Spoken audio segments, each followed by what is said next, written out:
우리가 이 말씀 잘 알겠지만 루키서는 히브리인들에게 참 사랑받는 그런 책입니다.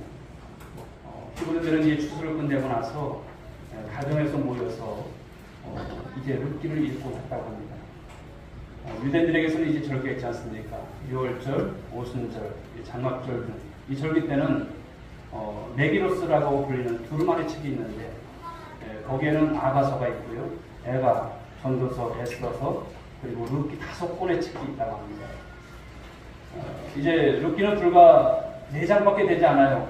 총 그 구절수를 합쳐보면 85절입니다. 짧은 책입니다. 그런데 그 절반의 내용이 대화책으로 되어 있어요. 그러니까 서로 대화하는 내용이에요. 그래서 룻기를 읽을 때 사람들은요, 배역을 정해서 서로 입체적으로 그 말씀을 읽곤 했다고 합니다. 그런데 오늘 이 짧은 말씀임에도 불구하고 룻기는 바로 강렬한 메시지를 우리에게 주고 있습니다. 룻기서의 주제를 우리가 보면 하나님의 헤세드입니다. 룻기 1장 8절, 2장 20절, 그리고 3장 10절. 세 번밖에 나타나지 않지만 헤세드는 바로 하나님 나라의 통치 이념입니다. 헤세드라고 하는 것은 어떤 뜻이냐면 자비, 선대, 은혜, 인애라고 하는 뜻으로 이제 본문에서 번역이 되어 있어요. 우리는 오늘 룻기서를 통해서 고난당한 가정을 향한 헤세드, 그 헤세드가 어떻게 나타나는지, 그리고 하나님의 헤세드로 우리 또한 어떻게 하나님의 백성으로서 삶을 살아갈 수 있을런지, 이에 대한 말씀을 우리 깨닫게 된다는 것입니다. 오늘 룻기를 보시게 되면 평범한 한 가정의 이야기로 시작을 합니다. 그냥 우리의 일상의 삶으로 보시면 돼요. 그런 이야기입니다. 그러나 그 안에 감추어진 배경을 보게 되면 어마어마한 거대한 드라마틱한 그런 이야기로 흘러갑니다. 사소해 보이는 이야기들 속에 기막힌 반전의 비밀이 숨어 있다는 것입니다. 그래서 룻기를 읽다 보면 한편의 단편 소설 같이 아주 말씀이 얼마나 간결하고 얼마나 깨끗한지 그런 생각이 들어요. 그래서 어느 주석가는 이 룻기를 역사상 가장 아름다운 단편 이야기다, 이렇게 말할 정도였습니다. 이제 저와 여러분들이 룻기가 이끄는 이야기들을 따라서 말씀 속으로 우리가 들어가면서 우리에게 주시는 귀한 메시지, 그 귀한 교훈을 발견하시고 그것을 통해서 이 땅을 살아가면서 저와 여러분들이 흔들림 없는 믿음의 사람들 모두가 될 수 있기를 주님의 이름으로 축복합니다. 1장 1절 말씀을 보시게 되면 사사들이 치리하던 때에 그 땅에 흉년이 드니라, 이렇게 말씀합니다.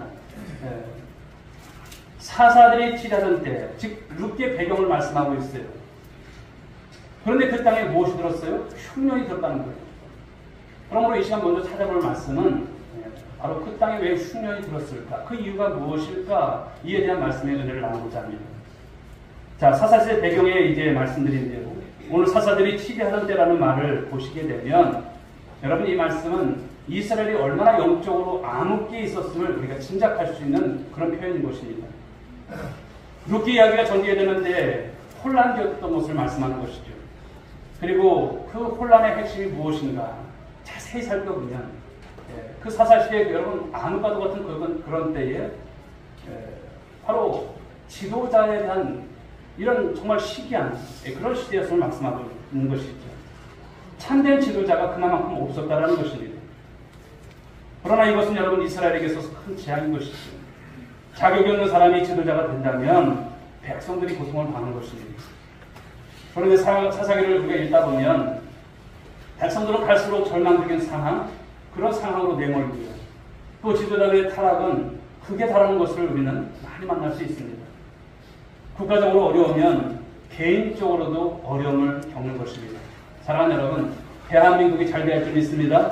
국가를 위해서 기도하셔야 돼요. 국가의 지도자를 위해서 기도하셔야 됩니다. 국가적 어려움이 있게 될 때 개인적인 어려움이 있게 되는 거예요. 지도자를 위해서, 위정자를 위해서 기도하는 것이죠. 교회가 여러분 코로나 이후에 이제 부흥을 위해서 지금 열심히 이제 뛰고 있습니다. 대한민국에 있는 모든 교회들이 부흥을 위해서 또 하나님 나라를 세워감에 있어서 국가와 민족을 위해서 또 기도하는 일. 그래서 우리는 결국 이제 복음 통일을 이룰 수 있는 그날도 허락해달라고 함께 기도할 줄 믿습니다. 나라의 지도자가 없어서 혼란한 경우가 있는가 하면 또 나라의 지도자가 있어서도 또 혼란한 경우도 있는 것을 보게 되죠. 그러나 오늘 말씀을 보듯이 사사들이 치리하던 때라고 하는 이 말에는 사실 인간 지도자에게는 소망이 없다라고 하는 의미가 담겨있는 말씀입니다. 즉 인간 사사가 아닌 참된 왕, 그 참된 왕이 필요하다고 하는 이 말씀이 내포되어 있는 것이죠. 사사시대를 보게 되면 어떤 위기였을까요? 바로 정치적인 위기였고 도덕적인 위기였고 무엇보다도 영적인 위기의 시대였음을 말씀합니다. 그런데 거기에 오늘 말씀을 보시면 사사들이 치자던 때 암흑교 같은 영적으로 혼란한 그런 가운데서 엎친 데 덮친 격이 있죠. 즉 무엇입니까? 그 땅에 무엇이 들었다? 흉년이 들었다는 거예요. 경제적인 어려움이 닥쳤다는 것을 말씀합니다. 정치적인 혼란이 오고 또 영적인 혼란이 오게 되면 반드시 따라오는 것이 무엇일까요? 경제적인 이 혼란이 겹친다는 것을 말씀합니다. 자, 그런데 오늘 베들레헴이라고 하는 곳에 흉년이 들었다고 해요. 베들레헴의 흉년입니다. 베들레헴은 여러분 예루살렘에서 남쪽으로 얼마 떨어지지 않은 그런 곳입니다. 베들레헴을 우리가 잘 알듯이 여러분 베들레헴은 떡집이라고 하는 그런 의미, 뜻이 있죠. 그만큼 보리라든지 올리브라든지 아몬드, 포도 이 등등의 이 농산물이 풍부하고 풍요로운 땅이에요. 농사가 잘 되는 땅이에요. 그런데 그 풍요로운 그 땅 베들레헴에 흉년이 들었다는 것을 말씀합니다. 요즘 식으로 말하자면 미국의 부촌인 여러분 비보리 힐스라든지 서울의 여러분 강남의 돈이 말랐다 이렇게 볼 수 있는 그런 의미죠. 풍족했던 그런 것 바로 이 베들레헴에 흉년이 들었던 것입니다. 그런데 이것은 여러분 그냥 넘길 수 있는 말씀이 아니에요. 아이러니한 말씀입니다. 즉 이것이죠. 다른 곳이면 몰라도 왜 하필 이곳에 흉년이 들었을까? 이곳에 흉년이 들면 안 되는데 이렇게 여겨야 될 이런 말씀입니다. 그런데 우리 인생을 보면요. 어떨까요? 예상을 벗어나는 일이 우리 인생 가운데 종종 일어난다는 사실 아니겠습니까? 늘 좋은 날만 있을 것 같았는데 늘 성숙이 있을 것만 같은 그런 여러분 시기인데 갑자기 우리 삶 가운데 우리 인생 가운데 불황이 닥친다는 거예요. 전혀 흔들릴 것 같지 않은 그런 곳에 무너짐이 있다는 거예요. 하나 둘 자꾸 무너져 내려요. 실제로 여러분 지금 우리 지구촌 곳곳에 그리고 우리 사회 가운데 그런 일이 여러분 일어나는 것을 많이 보지 않습니까? 잔잔했던 바다에 폭풍우가 일어나는 것처럼 고요한 사막에 한 치 앞을 통과하기 힘들 정도의 사막 폭풍이 불어닥치는 것처럼 바로 성수기가 비수기로 변할 수 있다는 그런 점을 말씀하는 것이 아닐까 생각합니다. 그렇다면 왜 이런 현상이 일어날까요? 오늘 흉년이라고 하는 것이 그냥 우연히 이 베들레헴 땅에 이스라엘 땅에 왔을까요? 물론 흉년이라고 하는 것은 여러분 자연현상입니다. 오랫동안 비가 오지 않게 되면 그 땅에 기근이 들 수밖에 없죠. 그러나 오늘 말씀을 우리가 깊게 또 말씀을 통해서 보게 되면 여러분 세상 모든 만사, 모든 만물을 움직이시는 분이 누구십니까? 하나님이세요. 우리가 하나님의 시각에서 또 말씀을 보면서 이 말씀을 대하게 되면 오늘 자연현상으로만 이 흉년이 왔다? 그렇게 우리가 보기가 어렵다는 것을 말씀합니다. 성경에 여러분 베들레헴에 왜 흉년이 들었는지에 대한 언급은 전혀 없어요. 오늘 여러분 룻기서를 보면 이 땅에 그랬으니까 이렇게 흉년을 줬다 이런 말씀 없어요. 그러나 일반적으로 역사상 이스라엘의 기근은요 하나님의 심판 중에 하나였어요.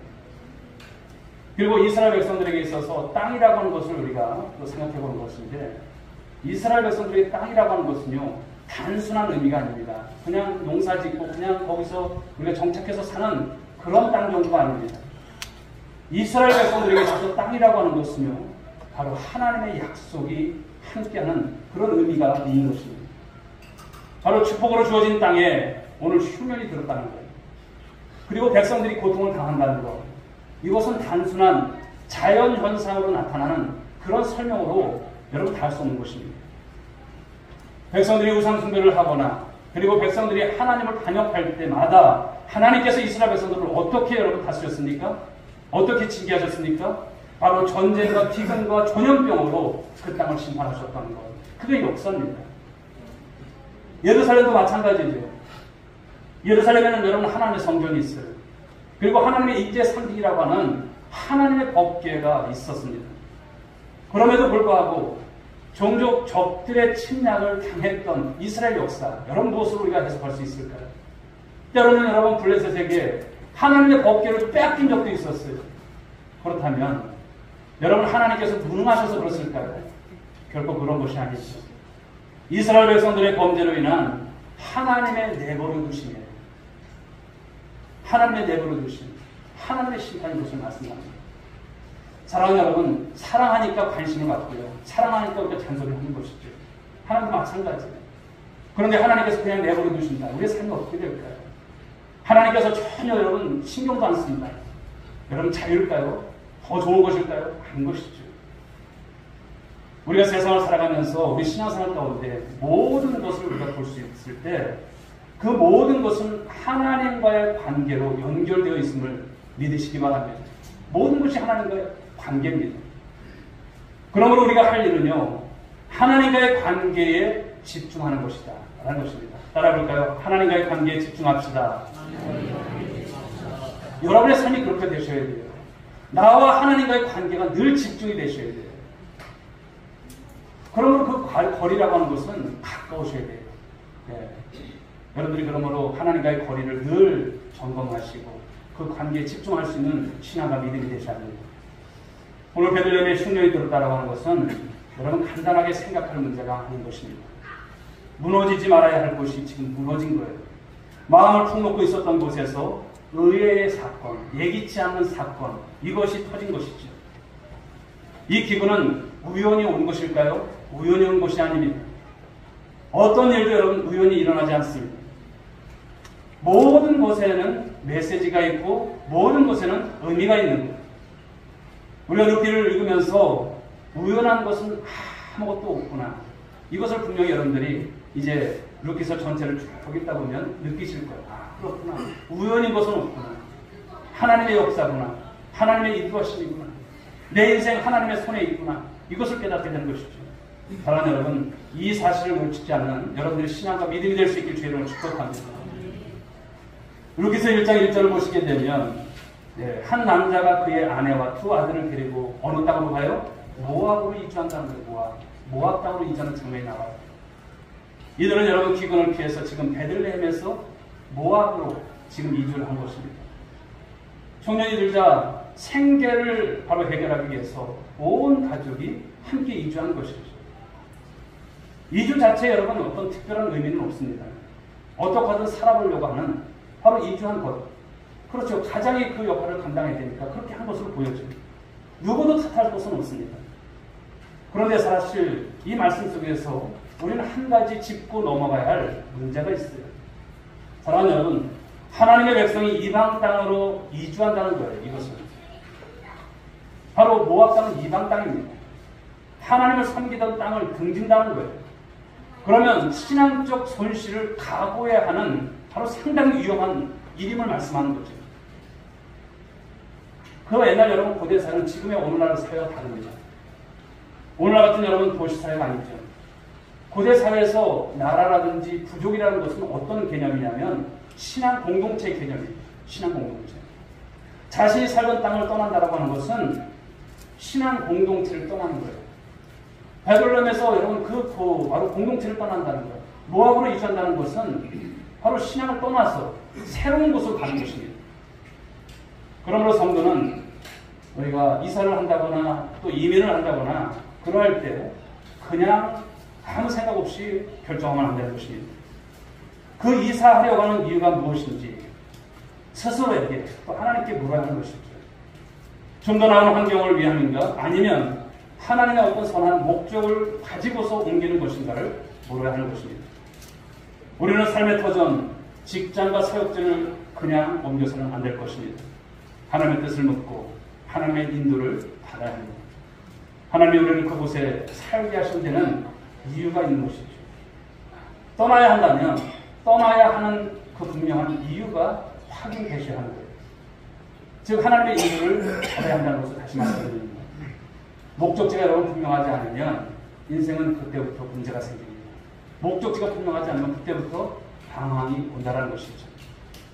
특히 오늘 이스라엘 백성들에게 땅이라고 하는 것은 하나님의 약속이고 통치의 개념 속에서 주신 땅입니다. 베들레헴의 기근이 들어서 그들이 그곳을 떠났다는 것은 하나님의 통치를 벗어나겠다라고 하는 뜻이에요.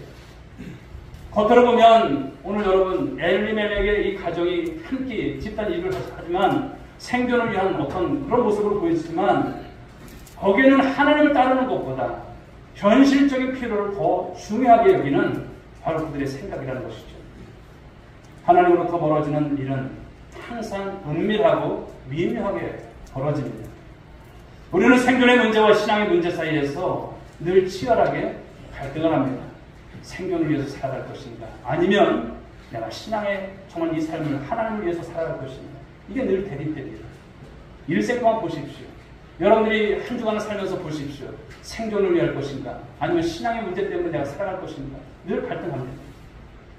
자, 그런데 오늘 말씀을 보시게 되면 모압으로 이주하자 이 엘리멜렉의 두 아들들 자연스럽게 어떻게 됩니까? 이방 여인과 나중에 결혼하는 모습을 보여줍니다. 엘리멜렉과 오늘 나오미는 이 두 아이들에 대한 이 결혼에 대한 별다른 문제의식을 갖고 있지 않은 그런 모습이에요. 그러나 본래 이스라엘 백성들은요 이방인들과 이 결혼이 금지되어 있지 않습니까?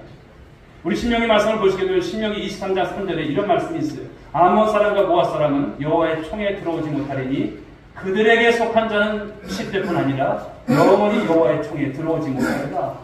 이렇게 기록되어 있는 말씀입니다. 그런데 오늘 엘리멜렉 가족은 모압으로 이주하고서 자연스럽게 이방 문화에 그냥 흡수되어 버렸어요. 스며들어 버렸어요. 그런데 이 같은 여러분 선택이 가져올 후유증, 그 후유증이 무엇인지 우리는 알 수 없습니다. 그러나 이것은 우리에게 중요한 메시지를 던져주고 있는 것입니다. 여러분 인생이라고 하는 것은 무엇일까요? 매 순간 무엇인가를 선택하는 거예요. 이렇게 해야 할까 저렇게 해야 할까, 이것이 맞나 저것이 맞나. 그런데 그 선택의 기준이 모호하면 안 되는 것입니다. 그 선택의 기준은 분명히 하고 선택할 때 우리가 신중히 해야 할 것을 말씀하는 것이죠. 그러므로 경솔한 선택은 인생을 망가뜨릴 수 있다는 것을 우리는 이 룻기서를 통해서 보아야 할 줄 믿습니다. 룻기를 통해서 우리는 이 선택에 대해서 계속 살펴볼 것입니다만 오늘 저와 여러분들이 인생을 살아가면서 어떤 방편을, 어떤 선택을 할 것인가 굉장히 중요하다는 것을 우리가 깨닫기로 합니다. 자, 그렇다면 이제 두 번째 우리가 나누는 말씀은 과연 그 모압 땅은 안전한 땅인가라는 거예요. 안전한 땅인가? 하나님께서 축복하신 땅인가? 이렇게 접근하면서 말씀을 나눴으면 좋겠습니다. 룻기 1장은 여러분 우리에게 안전한 장소, 안전한 곳은 있다 없다? 없다는 것을 말씀합니다. 그 메시지를 전해주는 거예요. 어떤 곳도 안전한 동네가 없음을 말씀합니다. 오늘 나오미와 엘리멜렉은 이 생존의 위협을 피해서 모압으로 갔습니다. 이방 나라입니다. 그러나 더 큰 어려움이 그 땅에 그들을 기다리고 있다는 것 알았을까요? 몰랐습니다. 위기가 닥쳤을 때는 그 상황에 그런 걸 집중하기보다 바로 위기의 원인이 어디에 있는가, 그 위기의 원인에 관심을 가져야 하는 것이죠. 그 위기의 원인을 알지 못하면 우리가 순간의 위기는 모면할지 몰라도 또 다른 위기가 찾아올 때 우리 속수무책이라는 것을 깨닫게 되는 거예요. 더 큰 괴로움이 있다는 것입니다. 그렇다면 오늘 여러분 룻기서 1장 1절부터 5절의 말씀을 통해서 그 위기의 원인이 무엇일까? 이것을 우리는 알아야 합니다. 여러분 사사시대라고 하는 것은 시대적인 배경이 있죠. 영적으로 여러분 어두운 시대입니다. 하나님과 멀어진 삶에 위기가 닥칠 수밖에 없음을 말씀한다는 것이죠. 우리가 아무리 어렵고 힘들어도 하나님을 등지고 될까요? 돼서는 안 되는 것이죠. 하나님을 등질 때, 하나님과의 관계에 문제가 생길 때 언제나 찾아오는 것은 위기입니다. 엘리멜렉의 가정에 바로 이런 시대, 그 사사시대 자체가 위기의 여러분 원인인 것을 말씀합니다. 하나님의 백성이 베들레헴을 떠난다라고 하는 것은 바로 신앙적으로 느슨해진 것을 말씀합니다. 우리가 여러분 이제 무더위가 오고 또 휴가철도 오고 또 이렇게 장마가 치밀하게 이어질 때에 우리 가운데 나타나는 것이 느슨함입니다. 또 이제 방학이 다음 주부터 있게 되는데 조금은 우려가 돼요. 사랑하는 여러분, 신앙은 느슨해지면 안 될 줄 믿습니다. 여러분 영적으로 더 긴장하시고 육적인 힘을 통해서 내가 하나님을 어떻게 더 숨겨나갈 것인가, 이런 것을 여러분 깊게 생각하는 그런 시간들이 되셔야죠. 자, 오늘 말씀에 나오는 여러분 이 가장의 이름이 나오지 않습니까? 엘리멜렉입니다. 그 이름의 뜻이 뭘까요? 나의 하나님은 왕이시다. 엘이라고 하는 것은 여러분 하나님이시고요, 이 멜렉이라고 하는 것은 왕입니다. 그러니까 나의 하나님은 왕이시다. 바로 아들의 이름에서 아버지의 신앙이 표현되는 거예요. 그만큼 엘리멜렉의 아버지가 그 아들을 그렇게 신앙적으로 그 이름을 지어준 거예요. 그런 점에서 엘리멜렉은 이 신앙적인 유업을 받은 인물이면은 틀림이 없어요. 그런데 그가 어떻습니까? 이 영적인 선택이라고 생각하기 어려운 결정을 오늘 하고 있다는 것입니다. 바른 선택을 해야 되는데 그러지 못한 선택을 하고 있다는 것입니다. 하나님은 바로 나의 왕이시면 하나님의 통치를 받아야 되고 그 삶 가운데 하나님께 기도하고 물어야 되는데 그런 모습이 오늘 말씀에 전혀 등장하지 않습니다. 사랑하는 여러분, 하나님과의 관계에 문제가 생기게 되면 어디서부터 문제가 생길까요? 분별력에서부터 문제가 생깁니다. 어떤 것이 옳은지 어떤 것이 그른지를 몰라요. 분별력이 떨어지게 되면 지혜로운 선택할 수 있을까요? 못합니다. 엘리멜렉과 오늘 나옴의 가정이 모압으로 이주한 것은 표면적으로 보게 되면 위기를 모면하려고 하는 것이었습니다. 그러나 이것은 더 큰 위기를 불러왔다는 것이었습니다. 그걸 떠나서 정착했던 이 모압 땅, 이 땅에서 나옴의 남편, 여러분 그가 오래 살아야 되는데 죽었다라고 하고 있습니다. 엘리멜렉이 죽었습니다. 이방 땅에서 가장이 죽었다고 하는 것은 당시로서 이 가정은 가장 최악의 상황입니다. 가장 최악의 상황. 그 가정이 여러분 이 절망의 밑바닥에 이르렀다고 하는 것을 말씀합니다. 하지만 그런 가운데서도 그의 아내였던 나오미, 절망 가운데 상황 속에서도 두 아들을 악착같이 키웠고 마침내는 바로 두 아들들을 결혼하게 합니다. 절망 가운데 있었던 나오미, 그래도 오랜만에 여러분 행복을 맛보지 않았을까 생각이 됩니다. 어두웠던 가정에 기쁨이 잠시나마 찾아왔던 모습이 있죠. 그런데 나오미에게 예상하지 못한 또 비극적 상황이 오늘 또 발생된다는 거예요. 두 아들 중 한 명이 죽게 됩니다. 어린 며느리가 졸지 과부가 됩니다. 바닥에 또 바닥을 치는 것입니다. 그런데 불행은 그것으로 끝나지 않아요. 그로부터 얼마나 시간이 지났는지 흘렀는지 모르지만 어느 날 남은 아들까지도 또 죽는 거예요. 일단은 그들이 여러분 모압 지방에 거주한 지 오늘 말씀을 보니까 거기에 거주한 지 10년쯤 이렇게 말씀하고 있어요. 10년쯤 되었을 때에 그 이방 땅에서 서럽고 외롭고 기가 막힌 바로 이런 상황, 이런 운명을 맞게 되었음을 말씀합니다. 여러분 인생 살다 보면 그럴 때가 있지 않습니까? 더 이상 내려갈 곳이 없겠다 할 정도로 바닥을 칠 때가 있어요. 바닥을 칠 때. 그런데 그것이 끝이 아니에요. 그것으로 끝났으면 좋았을 텐데 바닥 밑에 또 다른 바닥을 칠 때가 있습니다.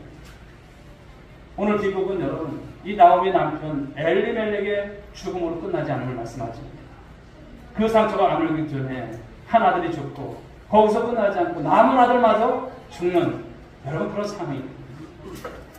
나오미의 두 아들들에게 여러분 이 자녀가 있었을까요? 없었어요.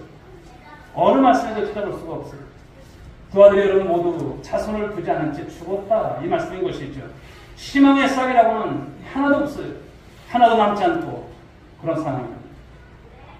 집안의 남자들 다 죽었습니다. 남편이 죽고 두 아들이 죽었어요. 이제 남은 것은 세 여자뿐입니다. 대를 이을 자식이 없는 바로 비운의 바로 가정입니다. 그렇기는 이렇듯 여러분 세 여인 바로 그들이 처한 비운으로 시작하는 말씀이죠. 처음 베들레헴을 떠나서 모압 땅으로 갈 때 꿈에 부풀었을 것입니다. 야, 그래도 이것보다는 낫겠지. 그런 생각, 그런 꿈을 가지고 갔을 것입니다. 나름대로 그곳에 가서 우리 이렇게 살자, 저렇게 살자. 계획도 세웠을 것입니다. 꿈을 꿀 때는 여러분 누구나 다 보면 돈 드는 것 아니니까 좋아요. 새로운 곳으로 이사하고 새로운 직업을 가지고 또 새로운 사람과 만나서 결혼도 하고 또 자녀도 키우고 지금보다는 더 낫겠지. 지금보다는 더 좋을 거야. 그 새로운 환경에 대한 기대를 가지고 그렇게 맞이합니다. 하지만 오히려 이전보다 못한 방향으로 흘러갈 때가 있을까요? 없을까요? 있다는 것을 말씀하는 거죠.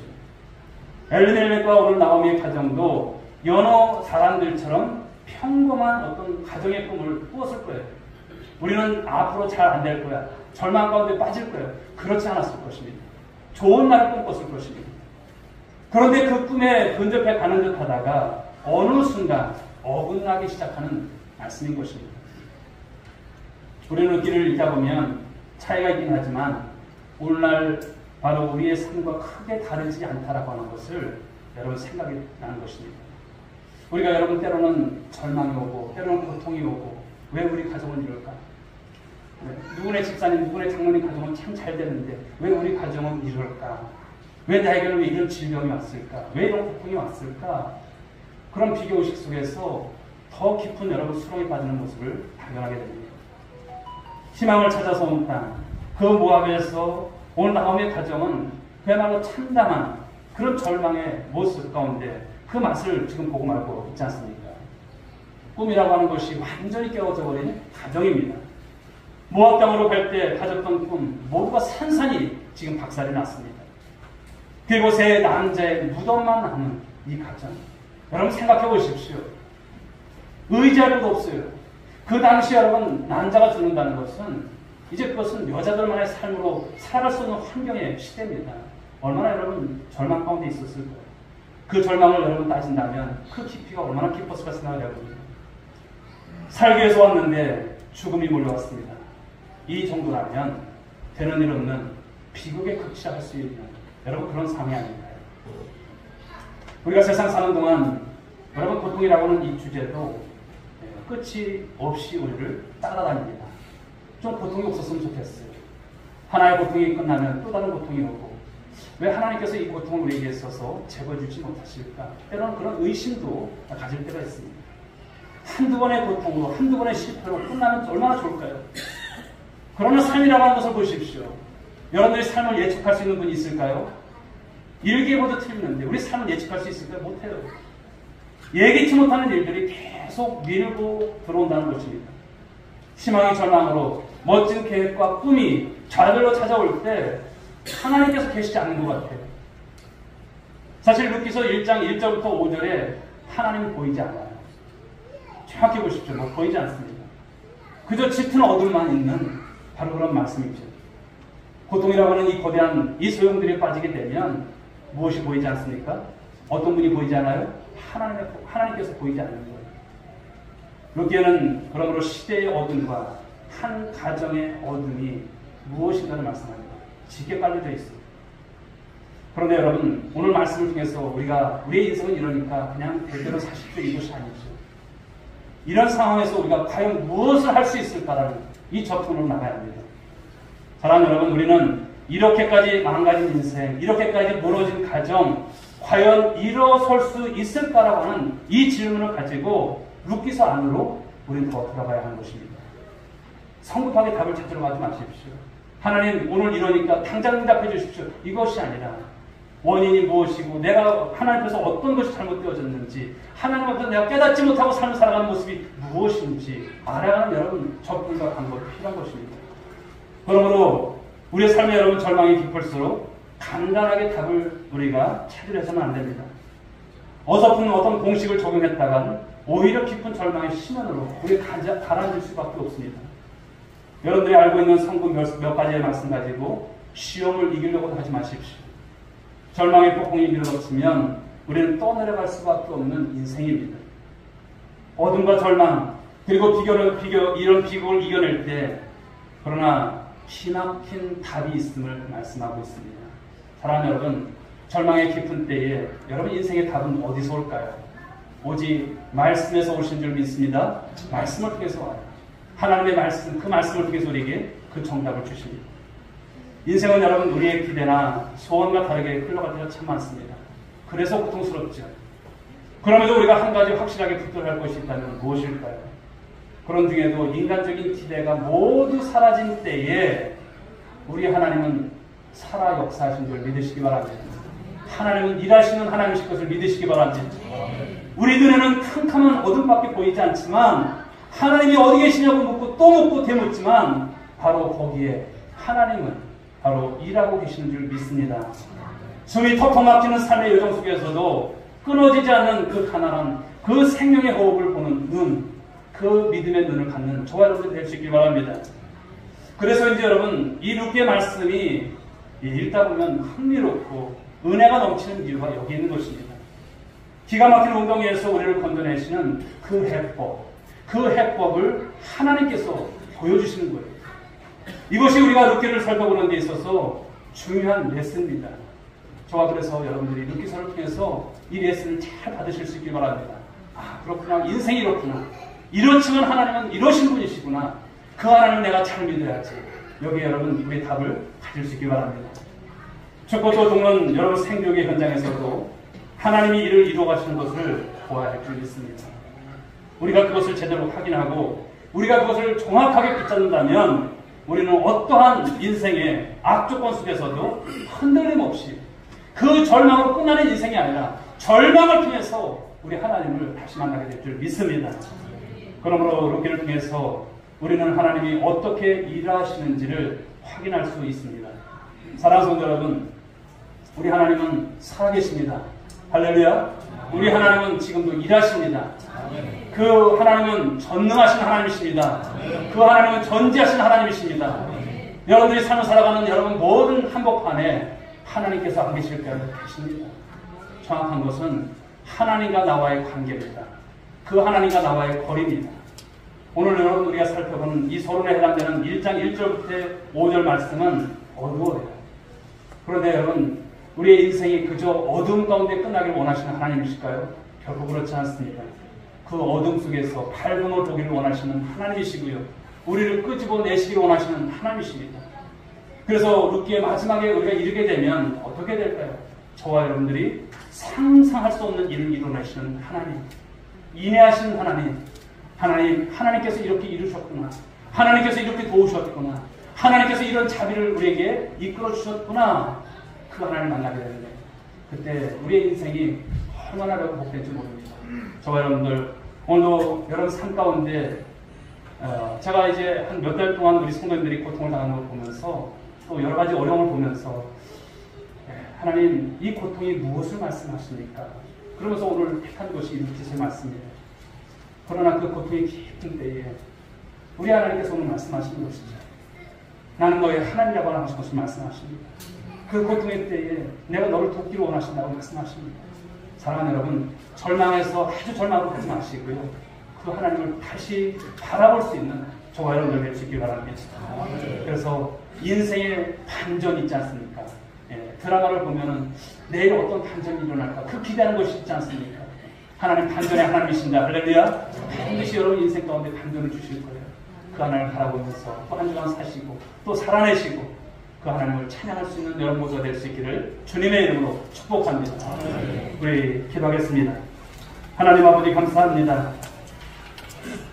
오늘 룻기서의 말씀을 우리가 살피면서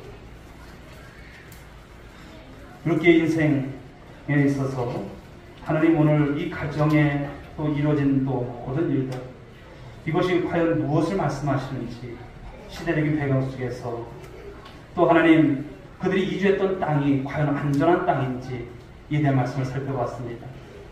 하나님 앞에 이제 어떤 결정을 내릴 때에 정말 우리가 신중해야 된다는 것, 하나님과의 관계를 집중하라고 하는 것, 하나님께 묻고 인도를 받으라고 하는 것, 하나님의 통치 안에서 살기를 신쓰라고 하는 말씀들을 받았습니다. 우리의 삶은 오늘 어떻습니까? 매 순간 우리가 하나님의 생존을 위한 삶인가 아니면 신앙을 위한 삶인가 선택의 매 순간 속에 있습니다만 신중한 선택, 분명한 아버지의 위기 속에서도 원인을 우리가 찾는 그런 속에서 우리 하나님께서 일하심을 발견하는 우리 성도들 될 수 있도록 축복하여 주옵소서. 함께 하실 줄 믿사옵고 사랑이 많으신 예수님의 이름으로 기도 올리옵나이다. 아멘. 우리 자리에서 다 함께 일어나시기 바랍니다.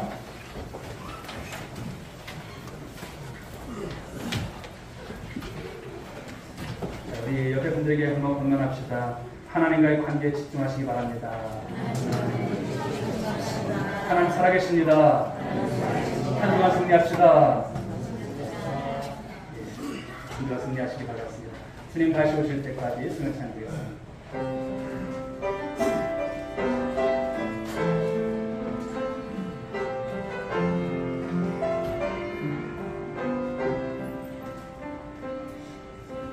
주님 다시 오실 때까지 나는 이 길을 가리라.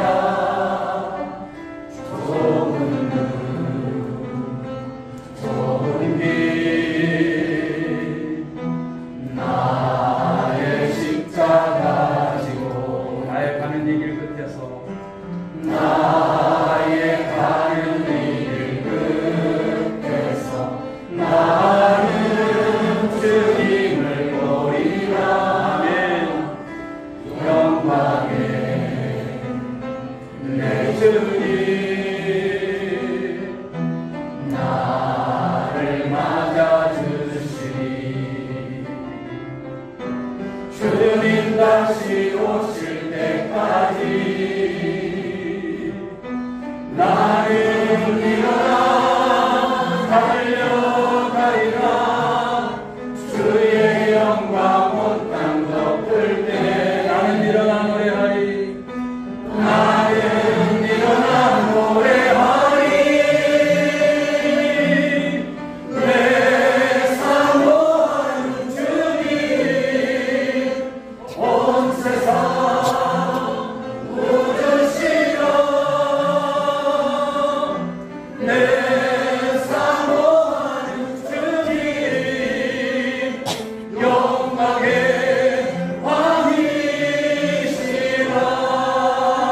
왕이시라.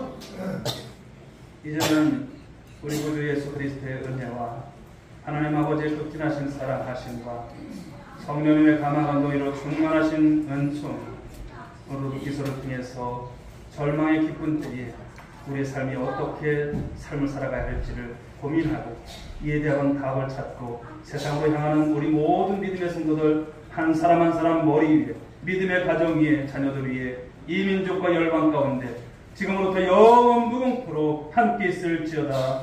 아멘.